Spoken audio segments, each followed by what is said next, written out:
বিশ্বনবী সাল্লাল্লাহু আলাইহি ওয়াসাল্লাম আরও বলেন, পরহেজগারের চিহ্ন ৬টি। ১. আল্লাহকে ভয় করে। ২. তার ক্রোধ সম্পর্কে সতর্ক থাকে। ৩ ও ৪. সকাল সন্ধ্যা এমনভাবে অতিবাহিত করে যেন আল্লাহকে সচক্ষে দেখছে। ৫. দুনিয়াকে গুরুত্ব দেয় না। ৬. দুনিয়ার কোনো কিছুই তার কাছে বড় নয়, যদিও ওইসব বিষয় বা বস্তুর বৈশিষ্ট্য অথবা আচরণ মোহনীয় বা চাকচিক্যময় হয়ে থাকে। জাহিরকারীর চিহ্ন ৪টি। ১. অনর্থক ঝগড়া বা তর্ক করে। ২.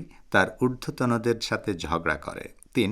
যা কিছু লাভ করতে পারে না তার পেছনেই ছুটে। ৪. যা কিছু তাকে মুক্তি দেয় না তার পেছনেই সকল চেষ্টা চালায়। অত্যাচারের চিহ্ন ৪টি। ১. তার ঊর্ধ্বতনের প্রতি অবাধ্যতাবশত অত্যাচার করে। ২. তার অধস্তন বা অধীনস্থদের উপর চড়াও হয়। ৩. সত্য ও ন্যায়ের সঙ্গে শত্রুতা করে। ৪. প্রকাশ্যে অত্যাচার করে। বিশ্বনবী সাল্লাল্লাহু আলাইহি ওয়াসাল্লাম আরও বলেন, লোক দেখানো আমলকারের চিহ্ন ৪টি। ১. অন্যদের সামনে অত্যন্ত আগ্রহ সহকারে আল্লাহর ইবাদতে মশগুল হয়। ২. নির্জনে অলসতা করে। ৩. প্রত্যেক কাজেই প্রশংসার প্রত্যাশী। ৪. বাহ্যিকভাবে নিজেকে ভালো দেখাতে তৎপর। মুনাফিকের চিহ্ন ৪টি। ১. তার স্বভাব নষ্ট।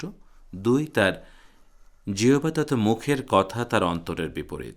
৩. তার কথা এবং কাজ আলাদা। ৪. তার গোপন অবস্থা আর প্রকাশ্য অবস্থা ভিন্ন ভিন্ন।